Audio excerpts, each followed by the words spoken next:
నమస్కారం 9 న్యూస్ కి స్వాగతం. ముందుగా ముఖ్యాంశాలు.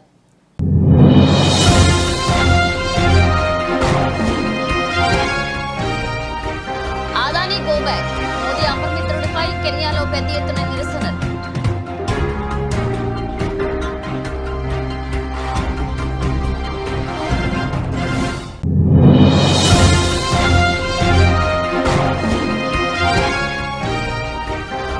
బీజేపీ ఉన్నత కాలం అలా జరగలేదు. రాహుల్ వ్యాఖ్యలకు అమిత్ షా స్ట్రాంగ్ కౌంటర్.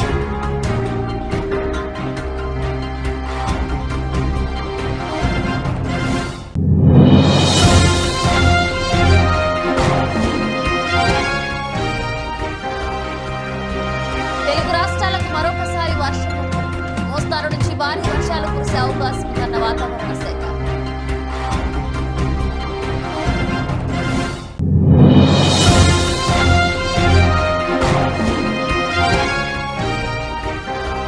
దమ్ముంటేరా లేకుంటే నేనే వస్తా.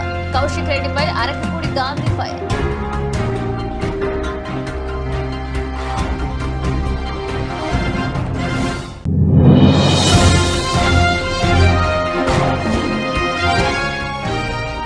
ఆక్రమించిన చెరువులను అప్పచెప్పదు, లేదంటే ఉన్నపళ్లంగా నేలమట్టం చేస్తా. ఆక్రమణదారులకు మరొకసారి హెచ్చరించిన సీఎం రేవంత్ రెడ్డి.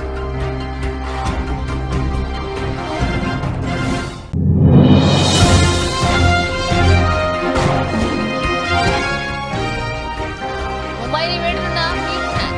వేలాంలోకి వెళ్లేందుకు ఆసక్తిగా ఉన్న రోహిత్.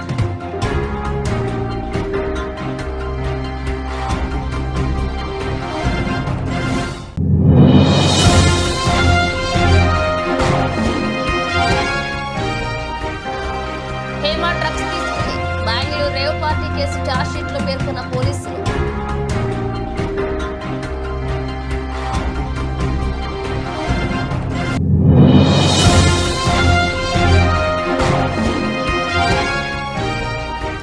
హైరేంజ్ లో స్టార్ట్ అయిన స్టాక్ మార్కెట్లు. సెన్సెక్స్ 400 పాయింట్లు జంప్. 25,000 పైన నిఫ్టీ.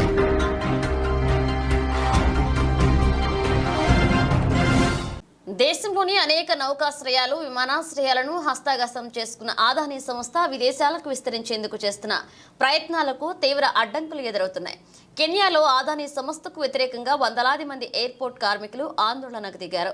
రాజధాని నైరోబియాలోని జోమో కెన్యాట్టా అంతర్జాతీయ విమానాశ్రయాన్ని ఆదాని ఎయిర్పోర్ట్ హోల్డింగ్స్ లిమిటెడ్ కు లీజ్ ఇవ్వడాన్ని వ్యతిరేకిస్తూ మంగళవారం రాత్రి కెన్యా ఏవియేషన్ అథారిటీ కార్మికులు సమ్మెకి దిగారు. Adani go back, we reject Adani అంటూ పెద్ద ఎత్తున నినాదాలు చేశారు. ఆదానితో ఒప్పందాన్ని వెంటనే రద్దు చేసుకోవాలని ప్రభుత్వాన్ని కార్మికులు డిమాండ్ చేశారు. ఎయిర్పోర్ట్ ను ఆదానికి అప్పగించడాన్ని ఎట్టి పరిస్థితుల్లోనూ అంగీకరించేది లేదని స్పష్టం చేశారు. కార్మికుల సమ్మెతో ఎయిర్పోర్ట్ కార్యకలాపాలు స్తంభించిపోయాయి. విమానాల రాకపోకలు ఆలస్యమవుతున్నాయి. టెర్మినల్ బయట ప్రయాణికులు బారులు తీరుతున్నారు. ఇందుకు సంబంధించిన వీడియోలు సోషల్ మీడియాలో వైరల్గా అయ్యాయి. కాగా ఈ ఒప్పందంపై అభ్యంతరాల నేపథ్యంలో కెన్యా హైకోర్టు తాత్కాలిక స్టే విధించింది.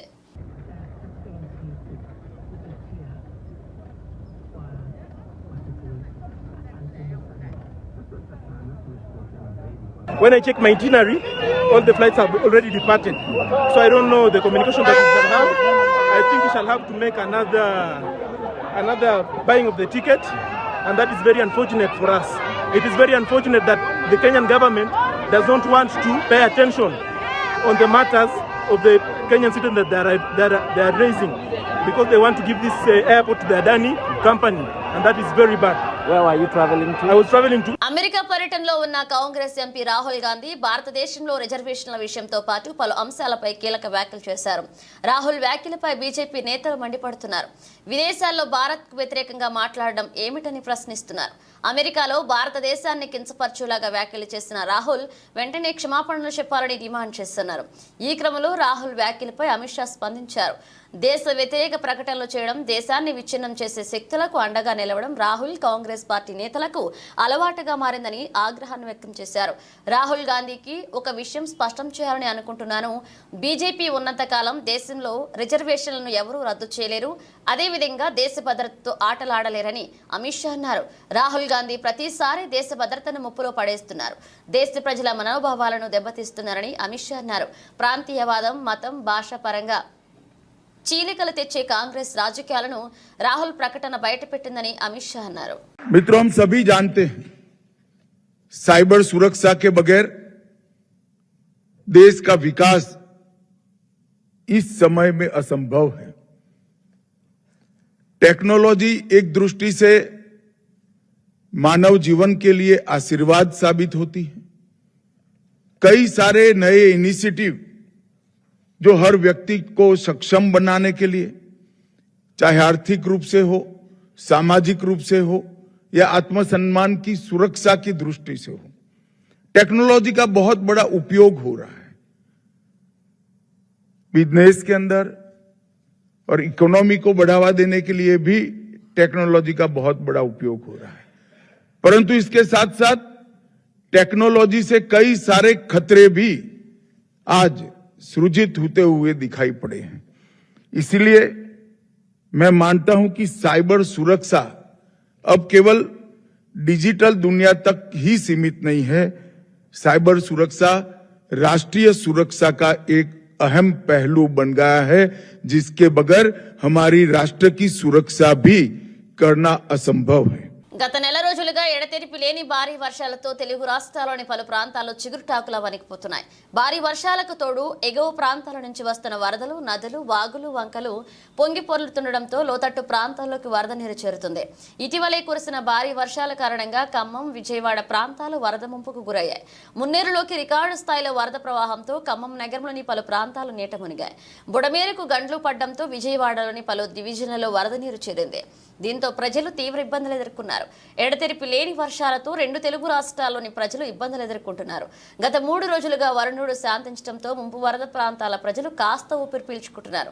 అయితే తాజాగా బంగాళాఖాతంలో మరొక అల్పపీడనం ఏర్పడే సూచనలు కనిపిస్తుండటంతో మరొకసారి తెలుగు రాష్ట్రాల్లో వర్షాలు పడే అవకాశం ఉందని వాతావరణ శాఖ అంచనా వేస్తుంది. దీంతో ప్రజల్లో ఆందోళన వ్యక్తమవుతుంది. గత నెల రోజులుగా ఎడతెరిపి లేని భారీ వర్షాలతో తెలుగు రాష్ట్రాల్లోని పలు ప్రాంతాల్లో చిగురుటాకుల్లో వణికిపోతున్నాయి. భారీ వర్షాలకు తోడు ఎగువ ప్రాంతాల నుంచి వస్తున్న వరదతో నదులు, వాగులు, వంకలు పొంగి పొర్లుతుండటంతో లోతట్టు ప్రాంతాల్లోకి వరద నీరు చేరుతుంది. ఇటీవలే కురిసిన భారీ వర్షాల కారణంగా ఖమ్మం, విజయవాడ ప్రాంతాలు వరద ముంపును గురయ్యాయి. మున్నేరులోకి రికార్డు స్థాయిలో వరద ప్రవాహంతో ఖమ్మం నగరంలోని పలు ప్రాంతాలు నీట మునిగాయి. బుడమేరు గండ్లు పడ్డంతో విజయవాడలోని పలు డివిజన్లలో వరద నీరు చేరింది.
జగనన్న మీకు ఈ ధిక్కార శాశ్వతం కాదు, సాధింపు చర్యలు మానుకోండని సాంప్రదాయాలకు తెరతీయకండి, ఇక రేపటి రోజున కూడా మీకు ఇదే గతి పడుతుందంటూ విమర్శించారు.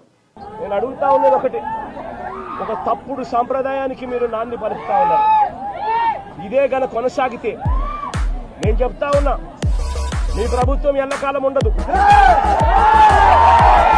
మీ ప్రభుత్వం ఎల్లకాలం ఉండదు. ఒక తప్పుడు సాంప్రదాయానికి మీరు బీజం వేస్తా ఉన్నారు. ఇదే తప్పుడు సాంప్రదాయం ఒక సునామీ అవుతుంది. రేపొద్దున మీ నాయకులందరికీ కూడా ఇదే గతి పడుతుంది. ఇదే జైల్లోనే మీరంతా కూడా ఉంటారు. ఇది కూడా గమనించుకోవాలని చెప్తా ఉన్నా. ఒక తప్పుడు సాంప్రదాయానికి మీరు నాంది పలుకుతా ఉన్నారు. ఒక తప్పుడు పద్ధతికి మీరు నాంది పలుకుతా ఉన్నారు. మార్పు తెచ్చుకోకపోతే మాత్రం రెడ్ బుక్ మీరు ఒక్కరే పెట్టుకుంటారని చెప్పి మీరు అనుకుంటున్నారేమో. రెడ్ బుక్ పెట్టుకోవడం అనేది చాలా సులభమైన పని. నల్గొండ జిల్లా దామచర్ల మండలంలో యాదాద్రి థర్మల్ పవర్ ప్లాంట్ ను ఉప ముఖ్యమంత్రి బట్టి విక్రమార్క, మంత్రులు కోమటిరెడ్డి వెంకటరెడ్డి, ఉత్తమ్ కుమార్ రెడ్డి పర్యటించారు. యాదాద్రి థర్మల్ పవర్ ప్లాంట్ లో జరుగుతున్న పనుల పురోగతిపై అధికారులతో చర్చించారు. అనంతరం విద్యుత్ ప్లాంట్ పై సమీక్ష నిర్వహించి అధికారులకు సూచనలు చేశారు. అనంతరం మీడియా సమావేశంలో మాట్లాడుతూ భూ నిర్వాసితులు గొప్ప త్యాగదనులు భూసేకరణ పరిహారం చెల్లించడంతో పాటు వారికి ఉద్యోగ అవకాశాలు కల్పిస్తాం. భూ నిర్వాసితుల విషయంలో అందరి ఆలోచనలు పరిగణలోకి తీసుకుంటామన్నారు. డిసెంబర్ 2024 నాటికల్లా ప్రొడక్షన్ లో తీసుకొని రావాలని ఒక క్యాలెండర్ ఫిక్స్ చేసుకొని ముందుకు పోతాము. 5 యూనిట్లకు సంబంధించి పూర్తిగా మీకు ఇప్పుడే చెప్పాను, మార్చి 2025 కల్లా కంప్లీట్ చేయాలనేది మా అందరి ఆలోచన. ఈ రకంగా మేము టార్గెట్ పెట్టుకొని క్యాలెండర్ ప్రకారం రివ్యూ చేసుకుంటూ పోవటం వల్ల సరే అంతిమంగా అయినటువంటి మొత్తం ఖర్చును సంబంధించి లెక్క కట్టి ఈఆర్సీ వాళ్ళు ఈ రేట్ ఫిక్స్ చేస్తారు.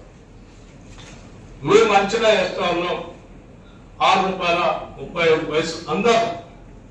₹6.35 కల్లా మనం పర్ యూనిట్ ని కరెంట్ ఇచ్చే పరిస్థితిలో ఈ స్థాయిలో మనం స్పీడ్ గా ముందుకు పోగలిగితే ఇవ్వగలం అనేటువంటి ఆలోచనతో ఉన్నాం. తప్పనిసరిగా మేము ఆ దిశలో ముందుకు పోతూ అడుగులు ముందుకు చేస్తూ వెళ్తా ఉన్నాం.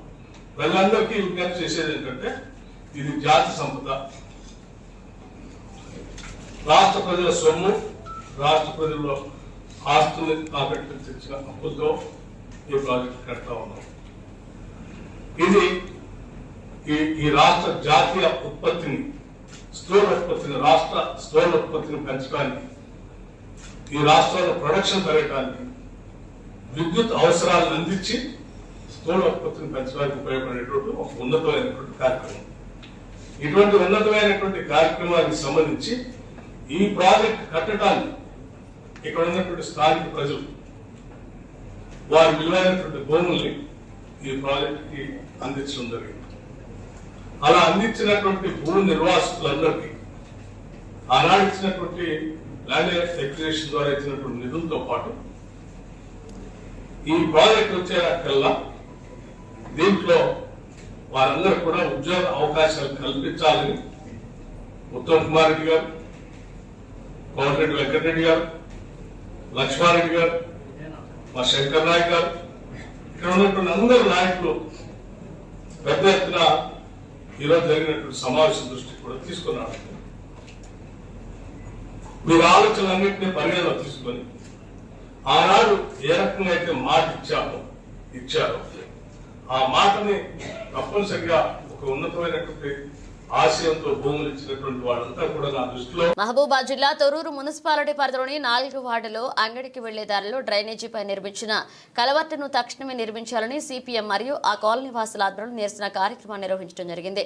ఈ సందర్భంగా సిపిఎం జిల్లా కార్యవర్గ సభ్యుడు బొల్లం అశోక్, సిపిఎం మండల అధ్యక్షుడు మహమ్మద్ యాకూబ్లు కాలనీ వాసులతో కలిసి మాట్లాడుతూ మున్సిపాలిటీ పరిధిలోని 4 వార్డులో ప్రజల మరియు ద్విచక్ర వాహనదారుల రాకపోకల కోసం డ్రైనేజీపై నిర్మించిన కలవర్టు కూలిపోవడంతో స్కూల్కి వెళ్లే విద్యార్థుల కోసం వచ్చే బస్సులు రాకపోవడంతో స్కూల్కి వెళ్లే పిల్లలు చాలా ఇబ్బందులకు గురవుతున్నారని, ఆ దారి వెంట వెళ్లే వృద్ధులకు, వికలాంగులకు మరియు ప్రజలకు నడవడానికి ఇబ్బందిగా ఉందని సమస్యను ఏవీ న్యూస్ దృష్టికి తీసుకురాక ఆ సమస్యను ఏవీ న్యూస్ లో ప్రచారం చేయగా మున్సిపల్ శాఖ అధికారులు వెంటనే స్పందించి కాలువపై కలవట నిర్మించడం జరిగింది. ఈ సందర్భంగా కాలనీకి చెందిన స్థానిక ప్రజలు మరియు సిపిఎం జిల్లా కార్యవర్గ బొల్లం అశోక్లు సంయుక్తంగా మాట్లాడుతూ కాలువపై కలవటను తక్షణమే నిర్మించాలని ఏవీ న్యూస్ కు తెలపడంతో వార్తను ఏవీ న్యూస్ లో ప్రచారం చేయగా మున్సిపల్ శాఖ అధికారులు తక్షణమే స్పందించి కాలువపై కలవాటు నిర్మించినందుకు అధికారులకు మరియు ఏవీ న్యూస్ ఛానల్ ప్రతినిధికి ప్రత్యేక ధన్యవాదాలు, కృతజ్ఞతలు తెలిపారు.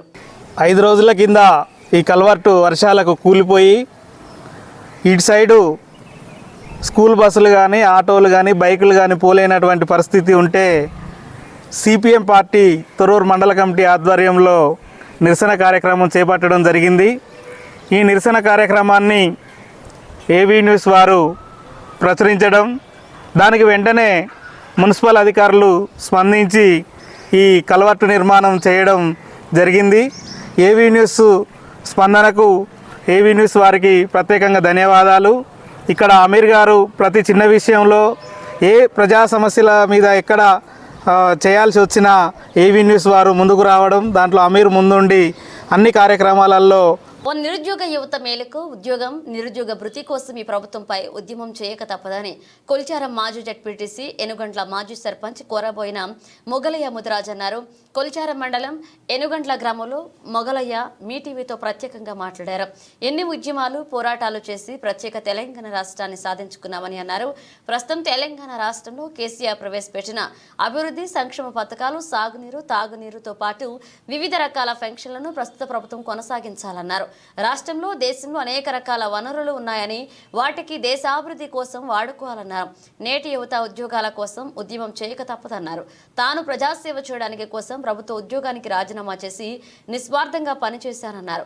జడ్పీటీసీగా సర్పంచ్గా ఎన్నో అభివృద్ధి సంక్షేమ కార్యక్రమాలు చేశానని చెప్పారు. ఏకం కండి, ఉద్యోగానికి సిద్ధం కండి. ఉద్యోగం లేనిది ఉద్యోగాలు రావు. అందుకనే మనమందరం ఉద్యోగానికి సిద్ధం కావాలి. ఉద్యోగం చేస్తేనే మన నిరుద్యోగ వృత్తి వస్తుంది. అందరికీ ఉద్యోగాలు వస్తాయి. ఉద్యోగాలు ఎట్లా వస్తాయని అంటారు. మనం చేయవచ్చు, సాధ్యం కాని ఏది లేదు. మీరందరూ ఐక్యంగా ఉండి మనం ప్రభుత్వంతో పోరాడవలసిన అవసరం ఎంతైనా ఉంది. చూడండి, మన మేనిఫెస్టో 7 కంటే ముందు రైతు సమస్య గురించి, రైతులకు సాగునీరు కానీ ఇంకా తాగునీరు కానీ ఏదైతే కేసీఆర్ గారు రైతుల గురించి ఏమైతే పథకాలు అమలు చేస్తున్నారో వాటన్నిటిని కంటిన్యూ చేయవలసిన అవసరం ఉంది. కంటిన్యూ చేపిద్దాం. అదేవిధంగా ఇక్కడి పెన్షన్లు కానివ్వండి, బియ్యం కానివ్వండి, ఉచిత బియ్యం కానివ్వండి, అన్నీ కూడా ఏదైతే కేసీఆర్ చేస్తున్న సంక్షేమ కార్యక్రమాన్ని కూడా ప్రతి రాష్ట్రంలో మనం ఇవి అమలు చేద్దాం. మన భారతదేశంలో ఎన్నో వస్తువులు ఉన్నాయి. ఖనిజ సంపద ఉంది, నీటి సంపద ఉంది, మంచి ఈ భూములు ఉన్నాయి. కానీ ఉపయోగం ఇంకా లేకుండా ఉంది. మన నాయకులు ప్రజాస్వామ్యాన్ని 75 సంవత్సరాలు కాపాడండి. కానీ మరి మన దేశం ఇంకా ఎంత అభివృద్ధి కావాలో అంత కాలేదు. అందుకని మనం ఇప్పుడు ముఖ్యంగా మనకు నిరుద్యోగ వృత్తి, ఉద్యోగం ఎప్పుడైతే పేదరికం అనేది ఉండదు. అందుకని పేదరిక నిర్మూలన కోసం మనమందరం పాటుపడవలసిన అవసరం ఉంది. ఎందుకు చూడండి, ఒకసారి ఆలోచన చేయండి. మనము శాంతి భద్రత పరిరక్షణలో మీరు ఉండాలి. ప్రజాస్వామ్యాన్ని కాపాడాలి. అన్ని మతాలను మనం ప్రేమించాలి. అన్ని మతాలతో సంబంధం అన్ని మతాలు కలిసి ఉండాలి.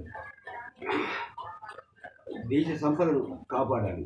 దేశానికి అన్ని విధాలుగా ప్రపంచ దేశాల్లో కూడా భారతదేశం అన్ని దేశాల కంటే కూడా బాగుపడుతున్న దాని మీద మనం అన్ని రంగాలలో కూడా అభివృద్ధి చెందడానికి మనం ఒక కమిటీని వేద్దాం.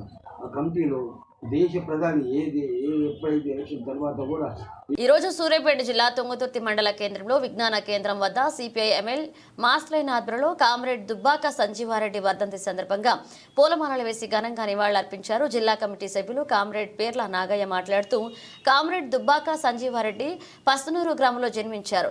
పీడిత ప్రజల కష్ట నష్టాలను చూసి చెల్లించిపోయి తన ఉపాధ్యాయ వృత్తిని మధ్యలోనే వదిలేసి ఉద్యమ బాట పట్టారు.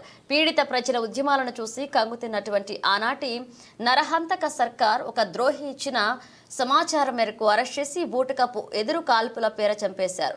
ఆయన మరణించిన ఆయన ఆశయాల కోసం నిరంతరం కృషి చేస్తుందన్నారు.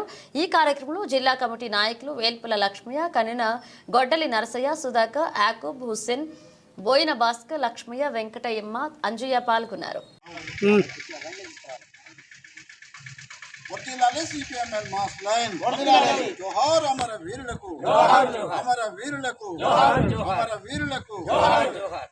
కామ్రేడ్స్, ఈరోజు సిపిఐఎంఎల్ మాస్ లైన్ పార్టీ ఆధ్వర్యంలో కామ్రేడ్ దుబ్బాక సంజీవరెడ్డి గారి వర్ధంతిని తుంగతుర్తి మండల కేంద్రంలోని ఆయన విజ్ఞాన కేంద్రం వద్ద మన పార్టీ ఆఫీసు వద్ద నిర్వహించి ఆయన పూలమాలలు వేసి జరుగుతాము.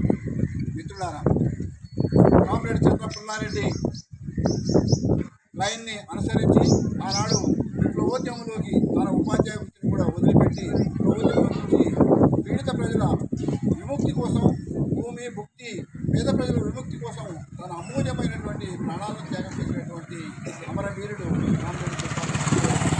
ఆయన ఆశయాల్ని భరించడం అంటే చాలామంది చెట్టు పేరు చెప్పుకొని కాయాలనుకునే విధంగా కొంతమంది ఈరోజు పేరు చెప్పుకొని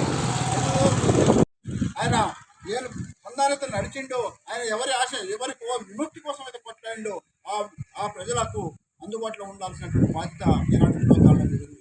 చాలామంది విప్లవకారులు విప్లవం పేరుతో చెప్పుకుంటూ జలసాలు చేస్తున్నటువంటి పరిస్థితి ఉంది. కానీ ఈనాడు మాస్ లైన్ పార్టీ మొత్తం కూడా ఎక్కడైతే పీడిత ప్రజలు ఉంటారో, ఎక్కడైతే అణగారిన ప్రజలు ఉంటారో, ఎక్కడైతే అణగారిన వర్గాలు ఉంటారో, ఎక్కడైతే అణచివేత ఉందో సవాళ్లు ప్రతి సవాళ్లతో PSC chairman Arekapudi Gandhi BRS MLA పాడి కౌశిక్ రెడ్డి వ్యవహారం హాట్ టాపిక్ గా మారింది. ఉదయం 11 గంటలకు అరకెపూడి గాంధీ ఇంటికి వెళ్లి బీఆర్ఎస్ పార్టీ కండువా కప్పుతానంటూ కౌశిక్ రెడ్డి సవాల్ చేశారు. దీంతో గాంధీ ఇంటి ముందు పోలీసులు భద్రతను పెంచారు. ముందుగా జాగ్రత్తగా ఆయన ఇంటికి వెళ్లే దారుల్లో బారికేడ్లతో పాటు భారీ బందోబస్తును పోలీసులు ఏర్పాటు చేశారు. మరోవైపు కౌశిక్ రెడ్డిపై అరకెపూడి గాంధీ తీవ్ర స్థాయిలో విమర్శలు చేశారు. కౌశిక్ రెడ్డి వల్లే బీఆర్ఎస్ పార్టీ నాశనమైందన్నారు. దమ్ముంటే ఉదయం 11 గంటలకు కౌశిక్ రెడ్డి తన ఇంటికి రావాలని, లేదంటే మధ్యాహ్నం 12 గంటలకు నేనే ఆయన నివాసానికి వెళ్తానంటూ గాంధీ అన్నారు. ఇద్దరి దమ్మింటో తేల్చుకుందాం రా అంటూ సవాల్ చేశారు. ఇక నేను బీఆర్ఎస్ ఎమ్మెల్యేను అసెంబ్లీలో స్పీకర్ ప్రకటించారు. అభివృద్ధి పనుల కోసం సీఎం రేవంత్ రెడ్డిని కలిశాను. కేసీఆర్ మాట్లాడితే సమాధానం చెప్తారని అరకెపూడి గాంధీ అన్నారు. సవాళ్లు ప్రతి సవాళ్ల మధ్య ఉద్రిక్త పరిస్థితి నెలకొనడంతో హైదరాబాద్లోని హుజూరాబాద్ ఎమ్మెల్యే కౌశిక్ రెడ్డి ఇంటి వద్ద ఉత్కంఠ నెలకొంది.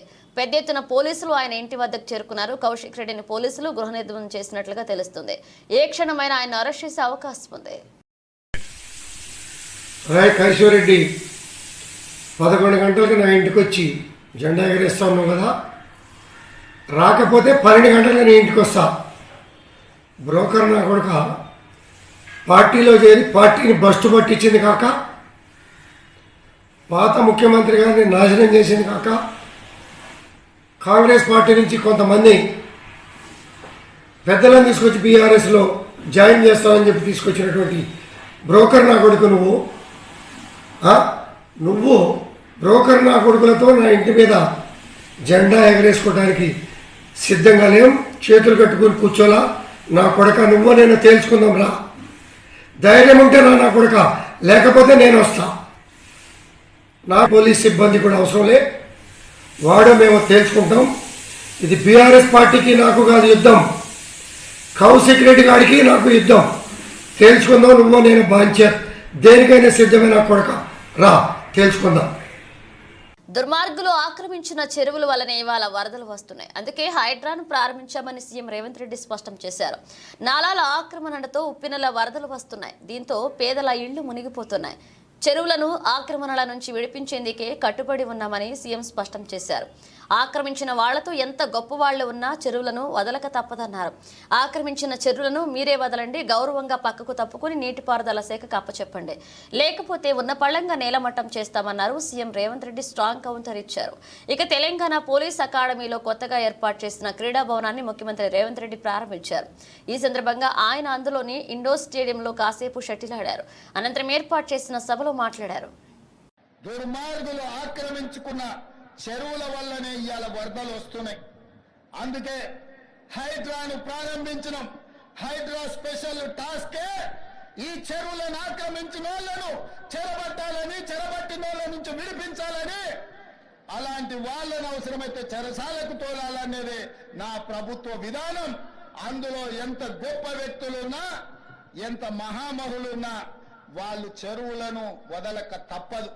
అందుకే ఈ వేదిక మీద నుంచి గొప్ప వ్యక్తులకు నేను విజ్ఞప్తి చేస్తున్నా, అయ్యా ఆక్రమించుకున్న చెరువులను మీరే వదలండి, గౌరవంగా పక్కకు తప్పుకోండి, నీటిపారుదల శాఖకు అప్పగించండి, మీకేం కావాలనో పోయి దూరంగా కట్టుకోండి, లేకపోతే ఉన్న పలంగా నేల మట్టం కూలుతాయి, కూలగొట్టే బాధ్యత నేను తీసుకుంటా.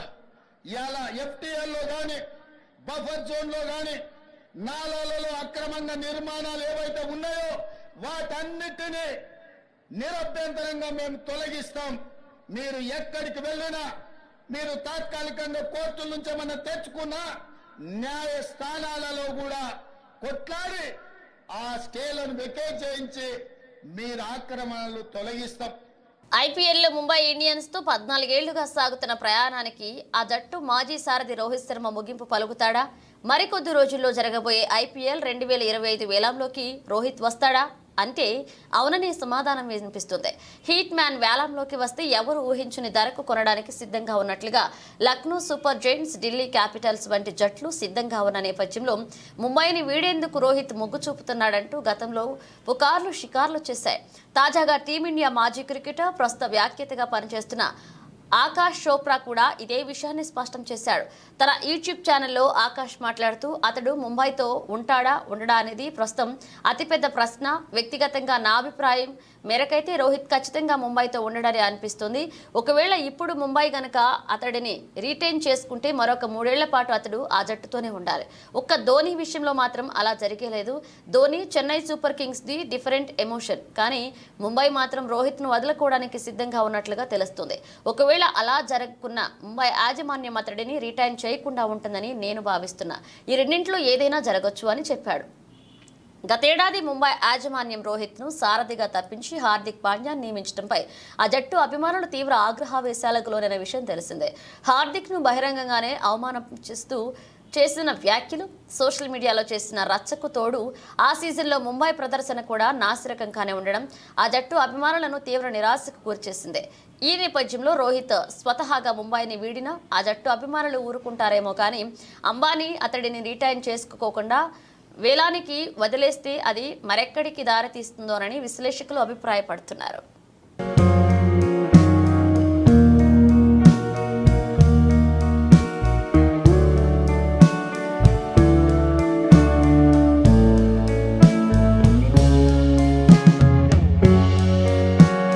కొన్ని రోజుల క్రితం చర్చనీయాంశంగా మారిన బెంగళూరు రేవ్ పార్టీ కేసులో పోలీసులు ఫైనల్ గా ఛార్జ్షీట్ దాఖలు చేశారు.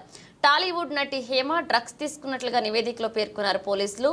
MDMA మెడికల్ రిపోర్ట్ను కూడా జత చేశారు. ఈ కేసులో నటి హేమతో పాటు 88 మంది డ్రగ్స్ తీసుకున్నారన్నారు. ఇక పోలీసులు ఛార్జ్షీట్లో రేవ్ పార్టీ నిర్వాహకులుగా 9 మందిని పేర్కొన్నారు. రేవ్ పార్టీ కేసులో హేమ ఇప్పటికే బెంగళూరు పరపరణ అగ్రహార జైల్లో 14 రోజులు జ్యుడిషియల్ కస్టడీలో ఉన్నారని తెలిసిందే. ఇక అనంతరం Bengaluru rural NDPS special court ఆమెకు షరతులతో కూడిన బెయిల్ మంజూరు చేసింది. ఇక డ్రగ్స్ కేసులో పట్టుబడడంతో ప్రముఖ సినీ నటిని సస్పెండ్ చేస్తూ మూవీ ఆర్టిస్ట్ అసోసియేషన్ కమిటీ నిర్ణయం తీసుకుంది. అయితే ఆగస్టులో హేమపై వేసిన సస్పెన్షన్ ఎత్తివేసింది.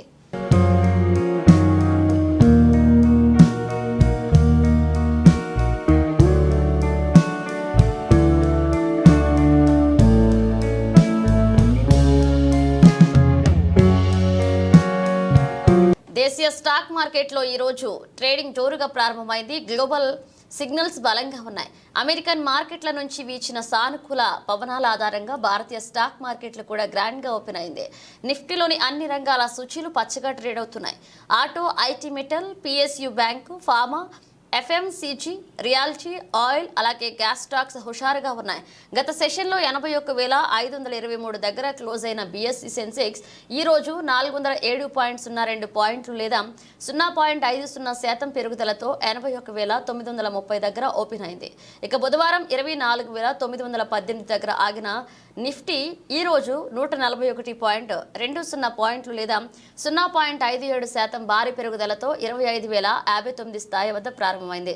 ఇక ట్రేడ్ ప్రారంభంలో సెన్సెక్స్ 30 ప్యాక్లు 23 స్టాక్ బలాన్ని ప్రదర్శించగా కేవలం 7 స్టాక్స్ మాత్రమే బలహీనంగా కొనసాగుతున్నాయి. ఇక నిఫ్టీ 50 ప్యాక్లోకి 43 షేర్లు లాభపడగా 7 పేర్లు నష్టంలో ఉన్నాయి.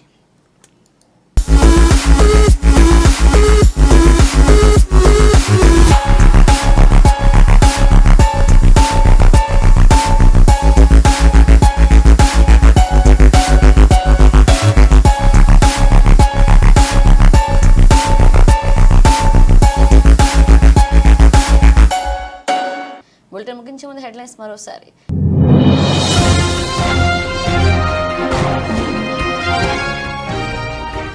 అదానీ గో బ్యాక్, మోదీ అపరిమిత్రుడిపై కెన్యాలో పెద్ద ఎత్తున నిరసనలు.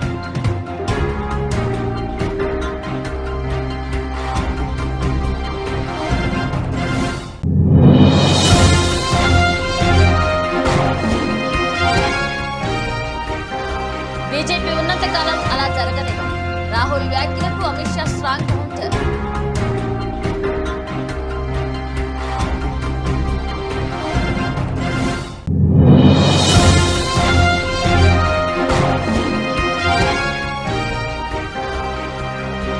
తెలుగు రాష్ట్రాలకు మరొకసారి వర్షం, మోస్తారు నుంచి భారీ వర్షాలు కురిసే అవకాశం ఉందన్న వాతావరణ శాఖ.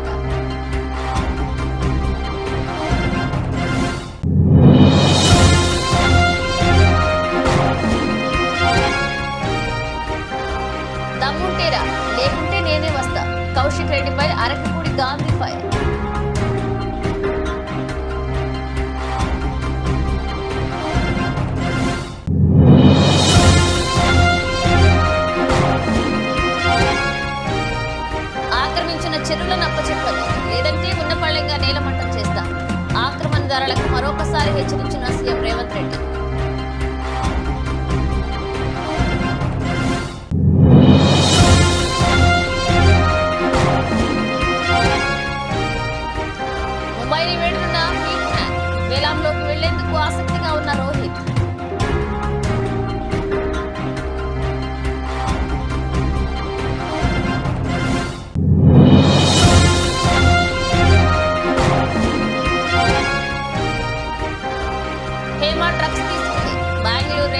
కేసు ఛార్జ్షీట్లో పేర్కొన్న పోలీసులు.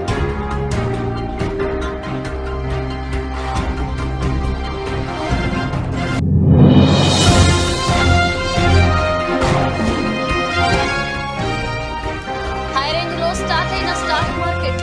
సెన్సెక్స్ 400 పాయింట్లు జంప్, 25,000 పైన నిఫ్టీ.